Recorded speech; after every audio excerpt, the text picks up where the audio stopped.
So hi everyone, welcome back to my channel. तो चलिए हम पॉइजन ऑफ लव स्टोरी को कंटिन्यू करते हैं। तो जो मोशी था वो अपनी पूरी सेना के साथ विजयी होकर के अपनी कंट्री में वापस आ गया था। और इसकी वजह से पूरी सिटी का जो एटमॉस्फेयर था वो काफ़ी ज़्यादा एक्साइटमेंट से भर गया था। चाहे वीमेन हो, चिल्ड्रन हो, ओल्ड, यंग, बच्चे हों, सभी स्ट्रीट्स पर खड़े हुए थे, मतलब सड़क पर खड़े हुए थे और मोशी का इंतज़ार कर रहे थे कि एक झलक उसकी वो देख सकें। और जो गलियाँ थीं वो सूनी पड़ी थी क्योंकि सारे लोग मेन रोड पर ही खड़े हुए थे। तभी लोग बोलते हैं कि नॉर्दर्न फ्रंटियर आर्मी का हम सब स्वागत करते हैं जो विजयी होकर वापस आए हैं। लोगों ने अपने सिर रिस्पेक्ट में झुका दिए थे, लेकिन कहीं न कहीं वो तिरछी निगाहों से चुपके से मोशी को देखने की कोशिश कर रहे थे। मोशी देश का जनरल था, जिसको लोग काफ़ी ज़्यादा एडमायर करते हैं। सिर से लेके पैर तक मोशी इम्पीरियल गार्ड के ड्रेसअप में था। उसके बूट्स में आयरन प्लेटिंग लगी हुई थी और वो घोड़े पर सवार था और पूरा उसने डार्क ब्लैक कलर की ड्रेस पहन रखी थी। जो लेडीज़ थी, मतलब जो यंग वीमेन थी, वो आपस में बातें करते हुए कहती है, शिवजुन कितना ज़्यादा हैंडसम है। मुझे तो लगता है मेरी जान ही निकल जाएगी इनको देख कर के। और तभी एक लड़की बोलती है कि मुझे लगता है जनरल मोशी ने मुझे देखा। तो उसके साथ जो एक लेडी खड़ी होती है वो कहती है, मजाक मत करो, प्रिंसेस मेंगजी के अलावा कोई भी और नहीं है जो जनरल मोशी की नज़रों में है। समझ में आया तुम्हें? तो जो लेडी जिसने मोशी को के लिए बोला था कि मोशी ने उसकी तरफ देखा है, तो वो कहती है कि लेकिन जनरल मोशी ने तो प्रिंसेस मेंगजी से अभी तक शादी नहीं करी है और वो तो 30 ईयर्स से कंप्लीट भी हो गए हैं। उनके कोई ना वाइफ है, ना फियांसे है और कोई कॉन्क्यूबाइन नहीं है। क्या मेरे लिए ड्रीम करना, मतलब मेरे लिए क्या एक सपना देखना भी सही नहीं है कि मैं अपना एक सपना जनरल मोशी के साथ देख सकूं। बाकी के जो ऑफिसर्स और सोल्जर्स थे, उनके एक्सप्रेशंस मोशी से कहीं ज़्यादा स्वीट थे और वो सभी बहुत ही खुशी से सारे लोगों की तरफ देखकर ऐसे हवा में हाथ हिला रहे थे, क्योंकि सारे लोग उनका वेलकम जो कर रहे थे।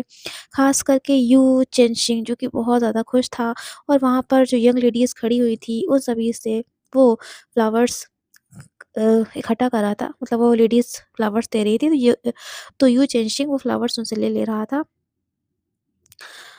लेकिन तभी उसकी नज़र मोशी पर पड़ती है, क्योंकि मोशी ने यू चेनशिंग की तरफ घूर कर देखा था और इसी वजह से यू चेनशिंग जो था वो अपनी इस आइडिया को, मतलब माइंड से निकाल देता है, क्योंकि वो फ्लावर्स को अपने हेयर्स में लगाना चाहता था और बेचारा बेमन से ही उन फूल को अपने हाथ में ही पकड़े रहता है और उन्हें स्निफ़ करता है, मतलब उन देखता है कि उनसे कैसी स्मेल आ रही है। जो मेन रोड थी वो बहुत ज़्यादा लॉन्ग थी और ह्यू चेनशिंग जो था वो बहुत ही मुश्किल से अपने नेचर को, मतलब सँभाल पा रहा था, क्योंकि वो थोड़ा-सा चुलबुले नेचर का था। वो शांति से तो बैठ ही नहीं पाता था। लेकिन ज़्यादा देर तक ये चीज़ें कंटिन्यू नहीं रह पाई थी और फिर एक बार वो अपनी खूबसूरती की तारीफ़ करने लग जाता है और वो बहुत ही फ्लर्टी वे में जो यंग लेडीज़ खड़ी थी उनकी तरफ देखता है और कहता है, हेलो लेडीज़, तुम सभी बहुत ज़्यादा खूबसूरत लग रही हो। और ये जो हम्बल सर्वेंट है, मतलब वो अपनी बात यहाँ पर कर रहा था कि ये जो हम्बल सर्वेंट है यहाँ पर, वो कॉन्क्यूबाइन्स को वेलकम करता है, खाने को वेलकम करता है और उसे रहने के लिए एक अच्छी सी जगह चाहिए। तभी मोशी गुस्से में कहता है, यू चेनशिंग। तभी यू चेनशिंग डर करके अपना मुंह कवर कर लेता है। नॉर्दर्न फ्रंटियर आर्मी का जो आर्मर था, मतलब जो उन्होंने ड्रेसअप था उनका, वो सूर्य की रोशनी में बहुत ज़्यादा शाइन कर रहा था और उनके जो वेपन्स थे वो लोगों की नज़रों में बिल्कुल चमक सजा रहे थे। और पूरी जर्नी के दौरान जो उनका मिलिट्री का एक्सपीरियंस था वो बहुत ज़्यादा अच्छा था। और लेकिन साथ ये चीज़ उसी पल की याद दिला रहा था जब गो मैंग पास्ट में अपने देश वापस लौटा करता था। सेम वैसी ही फीलिंग आज लोगों को आ रही थी। पहले जब गो मैंग जीत करके वापस आता था, तो वो खुद में, क्योंकि वो बहुत ज़्यादा प्लेफुल था, मतलब मोशी के बिल्कुल अपोज़िट नेचर का था, वो चुलबुली नेचर का था, तो वो खुद से ही सारी जो आर्मी थी उसको लीड करता था, और जो सोल्जर्स होते थे वो गुमैंग के पीछे चलते थे, वो भी काफ़ी खुश रहते थे, हँसते थे, मुस्कुराते थे, और साथ ही वो सब स्नैक्स को भी लेते थे, साथ ही जो वाइन थी वो भी वो लोगों से ले लिया करते थे। लेकिन अब इस आर्मी का जो करंट लीडर था वो था शी जुन, यानी कि मोशी। और शी जुन कभी भी एक पल के लिए भी मुस्कुराते नहीं थे, तो इसीलिए किसी की भी हिम्मत नहीं हो रही थी कि वो इस तरह की कोई भी चीज़ करने की कोशिश करें जैसे कि वो वुमेन के साथ करते थे। पूरा आधा घंटा लग गया था उन सबको इम्पीरियल पैलेस में पहुंचने में, और पैलेस में पहुंचने के बाद एक बहुत ही थकान भरी अवार्ड सेरेमनी थी, जिसमें उन्हें नील डाउन होना था, वर्शिप करना था, और अपना थैंक्स शो करना था लोगों के लिए, लोगों के प्रति। और ये काफ़ी मुसीबत भरा काम था, खास करके मोशी के लिए। और पूरी नॉर्दर्न फ्रंटियर आर्मी ने इस चीज़ को किसी तरह से बर्दाश्त किया था। फाइनली डिनर बैंक्वेट जो था वो शुरू हो जाता है, लेकिन मोशी को तो रेस्ट करने का बिल्कुल मौका ही नहीं मिला था।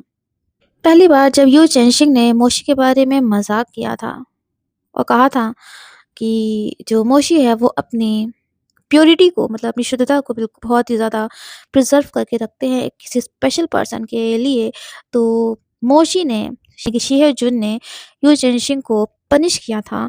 उसे फीमेल वर्च्यू के 100 पेजेस कॉपी करने पड़े थे, यानी कि यू चेंशिंग को फीमेल वर्च्यू जो टेक्स्ट था उसके 100 पेजेस को कॉपी करना पड़ा था। और शिहो जुन ने गुस्से में यू चेंशिंग से कहा था कि यू चेंशिंग, क्या तुम्हें नहीं पता है कि अपनी प्योरिटी को बचाए रखना किसी के लिए क्या मायने रखता है? मेरे पास आओ, मैं तुम्हें इतना ज़्यादा इन चीज़ों को कॉपी करवा दूँगा, जब तक तुम्हें अच्छे से ये बातें दिमाग में नहीं बैठ जाएँगी। ह्यू जेनशिंग बेचारा फँस गया था। उसने रोते-रोते वो 100 पेजेस कॉपी किए थे, और जो जोक उसने किया था कि शी हो जुन अपनी प्योरिटी को बहुत ही ज़्यादा प्रिज़र्व करते हैं किसी स्पेशल पर्सन के लिए, और साथ ही वो अपने मैनर्स को भी सँभाल कर रखते हैं। ये चीज़ पूरी आर्मी में चारों तरफ फैल गई थी, और शी जुन से और जितने भी आर्मी मैन थे वो और ज़्यादा डरने लगे थे। सबको ही लगने लगा था कि प्रिंसेस मैंगज़ी जो थी वो शी जुन के लिए काफ़ी इम्पोर्टेंट थी, और उन्हीं के लिए शी जुन ने अभी तक शादी नहीं करी थी, और वो 30 ईयर्स के कंप्लीट हो चुके थे, और शी जुन ने फैमिली भी स्टार्ट नहीं करी थी, और ये सारी चीज़ें लोगों के बीच में काफ़ी ज़्यादा मतलब फैल गई थी। और इतना ज़्यादा प्रिंसेस मैंगज़ी का मोशी पर असर था कि इतनी खूबसूरत लेडीज़ थी वहाँ पे, यंग लेडीज़ थी, उनका भी असर मोशी पे नहीं हो रहा था, क्योंकि मोशी ने उनकी तरफ एक बार भी पलट के नहीं देखा था। कोई उनसे कह रहा था, "शेह-जुन, मैंने कब से आपको नहीं देखा। शेह-जुन, ऐसा लगता है कि आपने अपना बहुत ज़्यादा वेट लूज़ कर दिया है। शेह-जुन, आपको क्या लगता है कि मैंने जो हेयर ऑर्नामेंट अपने हेयर्स में लगा रखा है, वो मेरे ऊपर अच्छा लग रहा है कि नहीं लग रहा है?" ये सारी चीज़ें जो थी, जितनी लेडीज़ थी वो वहाँ पर शेह-जुन यानी कि मोशी से कह रही थी। और उन सभी खूबसूरत लेडीज़ में एक बहुत ही खूबसूरत प्रिंसेस थी, उसका नाम था प्रिंसेस यान पिंग। प्रिंसेस यान पिंग प्रिंसेस मैंगज़ी की ही बहन थी, और अब वो शादी की उम्र में पहुंच चुकी थी, और वो बहुत ही ज़्यादा खूबसूरत थी। अपने चेहरे पर मुस्कान लिए हुए प्रिंसेस यान पिंग मोशी के पास पहुंचती है।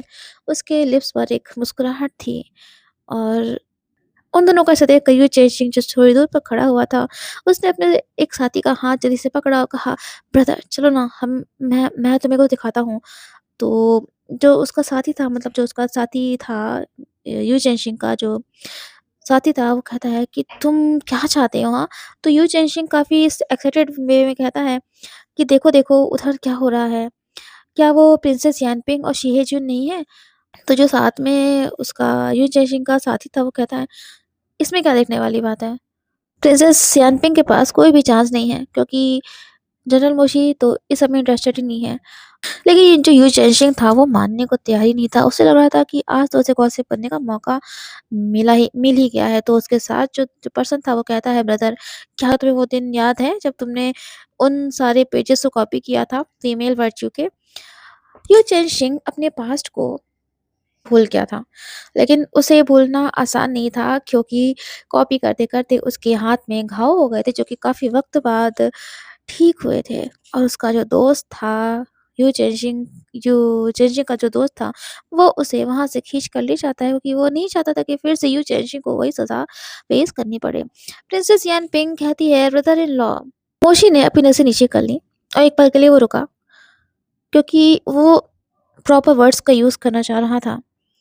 तभी वो पीछे मुड़ा और वहाँ से जाने की कोशिश करने लगा क्योंकि वो किसी भी तरह से प्रिंसेस यानपिंग के साथ इन्वॉल्व नहीं होना चाहता था। लेकिन यानपिंग भी कहाँ मानने वाली थी, उसने जल्दी से मोशी का हाथ पकड़कर उसे पीछे खींचा और कहा, ब्रदर इन लॉ, आप यहाँ पर इतनी सारी खूबसूरत लड़कियाँ हैं, उनमें से किसी किसी के साथ भी इंटरेस्टेड नहीं हो क्या? और यहाँ पर आप बिल्कुल सीरियस एक्सप्रेशंस के साथ खड़े हुए हो। क्या इसकी वजह मेरी सिस्टर है जिसके ऊपर आप नाराज़ हो कि मेरी सिस्टर यहाँ पर आई नहीं है? मोशी एक पल के लिए रुकता है और इससे पहले कि वो जवाब देता, उससे पहले उसने अपने आप को सँभाला और कहा, यानी कि यानपिंग से मोशी ने कहा, प्रिंसेस, मुझे लगता है कि आपको कुछ गलतफ़हमी हो गई है। मैं अभी भी अनमैरिड हूँ। तो प्रिंसेस यानपिंग कहती, "अरे! आप तो बुरा मान गए, मैं तो बस ऐसे मज़ाक में आपसे ये बोल रही थी।"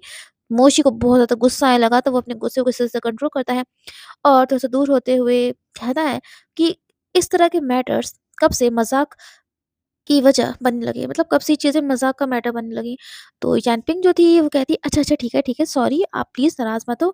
और पिछले लास्ट मंथ से मेरी सिस्टर की तबीयत ठीक नहीं है, तो इसलिए वो यांगज़ो में जो टेम्पल है वहाँ पर गई हुई हैं, वहाँ पे हॉट स्प्रिंग्स में वो बाथ लेने के लिए गई हैं ताकि उनकी हेल्थ कुछ ठीक हो सके। और शुरुआत से ही वो इम्पीरियल कैपिटल में नहीं थी, वरना वो आपसे मिलने के लिए ज़रूर आती।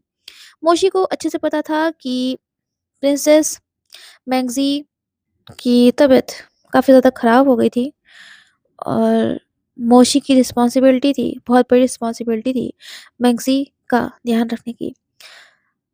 तो वो बहुत ही पोलाइट वे में, यानी कि मोशी बहुत ही पोलाइट वे में यानबिंग से कहता है कि क्या वो ठीक है? तो ह्यू चेंजिंग जो क थोड़ी दूर पर खड़ा हुआ था, ये सब देख रहा था, वो अपने साथी से कहता है, "देखा, मैंने तुझसे कहा था ना, मैंने तुझसे कहा था ना।" तो जो उसका साथी था वो, उसे लगा कि ह्यू चेंजिंग काफ़ी तेज़ आवाज़ में हँस रहा है, जबकि पूरा बैंक्वेट हॉल काफ़ी ज़्यादा लोगों से भरा हुआ था। और लेकिन फिर भी उसे डर था कि शी हे-जुन उसे और ह्यू चेंजिंग को नोटिस कर लेंगे। हालाँकि ह्यू चेंजिंग को कोई फ़र्क नहीं पड़ रहा था कि उसे फिर से वो फीमेल वर्च्यू के रूल्स कॉपी करने पड़ जाएँगे। लेकिन जो उसका साथी था वो ये नहीं करना चाहता था, तो उसने यू चेंजिंग की मौत को अपने हाथ से कवर कर दिया, उसे वहाँ से खींचकर लेकर जाने लगा। यू चेंजिंग और उसका वो फ्रेंड वहाँ से चले गए थे, लेकिन प्रिंसेस यानपिंग और मोशी के बीच का जो कन्वर्सेशन था वो अभी भी कंप्लीट नहीं हुआ था। यानपिंग जो थी वो मुस्कुराते हुए कहती है कि 2 साल तक नॉर्थ की विंड्स में आप सब रहे हो और अभी भी आप सिर्फ़ मेरी सिस्टर के बारे में सोच रहे हो। अरे रिलैक्स करिए। ये ना एक क्रॉनिक प्रॉब्लम है, मतलब पुरानी प्रॉब्लम है। ऐसा तो नहीं है कि आपको इसके बारे में पता नहीं है और मेरी सिस्टर थोड़ा-सा रेस्ट करने के बाद ठीक हो जाएँगी। मोशी ने यानपिंग की बात का कोई रिप्लाई नहीं दिया। यानपिंग अपनी बात को कंटिन्यू करती हुई कहती है कि लेकिन सच कहूँ ना तो मेरी सिस्टर की बॉडी की जो कंडीशन है, वो कैसे ये जुन की कंपनी को एन्जॉय कर पाएँगी। जब यानपिंग ये सारी बातें कह रही थी, वो बहुत ही प्यार से मोशी की तरफ देखती है, जैसे कि वो काफ़ी वक़्त से मोशी का इंतज़ार कर रही थी। वो मोशी के लॉन्ग लेग्स की तरफ देखती है। चुपके-चुपके मोशी को देख रही थी क्योंकि मोशी काफ़ी ज़्यादा हैंडसम था और वो टॉल भी था और मतलब उसके फीचर्स बहुत अच्छे थे। मोशी के ऊपर काफ़ी सारी लड़कियों का दिल आ चुका था और वो काफ़ी सारी वाइल्ड चीज़ें इमेजिन कर रही थी कि अगर कोई मोशी के साथ इंटीमेट होगा तो उसे कैसा फ़ील होगा। और ये सारी बातें सोचते-सोचते यानबिंग एक गहरी साँस लेती है और वो कहती है कि अगर मेरी सिस्टर पूरी लाइफ़ बीमार रहेंगी, तो मुझे नहीं लगता है कि इस उम्र में उनकी शादी भी हो पाएगी। तो आप मेरी सिस्टर की वज़ह से अपनी प्योरिटी को बचा कर रखोगे अपनी पूरी उम्र के लिए। और क्या ये एक बदकिस्मती की बात नहीं होगी? वो मोशी के करीब जाने लगी और उसकी जो बॉडी थी यानी कि यानपिंग की बॉडी से बहुत ही स्वीट सी स्मेल आ रही थी, क्योंकि उसने मेकअप भी कर रखा था और उसने सेंटेड पाउडर का यूज़ कर रखा था। उसके हेयर्स पर पर्ल्स और जेड की ज्वेलरीज़ लगी हुई थी। तभी यानमिंग यानपिंग मुस्कुराते हुए कहती है, और वो मोशी काफ़ी नज़दीक पहुँच चुकी थी। वो कहती है कि तो क्यों ना आप मेरे साथ ही ट्राई करो, हाँ? मैं भी तो बड़ी हो गई हूँ। मैं अपनी सिस्टर से कम तो नहीं हूँ ना? जैसे ही यानपिंग ये बातें कहती है और वो मोशी के जो कमर पर जो बेल्ट थी उसे पकड़ने के लिए अपने हाथ को आगे बढ़ाती है। यानपिंग अपने हाथ को बढ़ाते हुए कहती है कि अरे बस बेड पर ही तो जाना है ना एक साथ, इसमें कौन-सा बहुत ज़्यादा सोचने की बात है, हाँ? और ये सारी बातें कहते हुए यानबिंग मुस्कुरा रही थी और काफ़ी जेंटल वे में वो बात कर रही थी और वो अपने लिप्स से मुस्कुराते हुए कहती है, मोशी से कहती है कि मुझे यकीन है कि आपको बहुत अच्छा लगेगा। तभी मोशी गुस्से में उससे कहता है कि बेड पर जाने के लिए इतना ज़्यादा सीरियस मत हो। मोशी के इन शब्दों ने बिल्कुल यानपिंग को अपनी जगह पर फ्रीज़ कर देते हुए, यानपिंग ने इस चीज़ की तो बिल्कुल भी उम्मीद नहीं करी थी। ना केवल प्रिंसेस यानपिंग मोशी को अराउज़ नहीं कर पाई थी, बल्कि उसने मोशी के जो एक पुराने घाव को उससे फिर से उस पर टच करके उसे फिर से ताज़ा कर दिया था। मोशी ने गुस्से में यानबिंग की तरफ घूर कर देखा और तभी उसने कोल्ड वे में, बहुत ज़्यादा कोल्ड वे में कहा, साइड हटो। तो यानबिंग कहती, तुम, लेकिन मोशी ऑलरेडी वहाँ से जा चुका था और वो काफ़ी ज़्यादा गुस्से में था।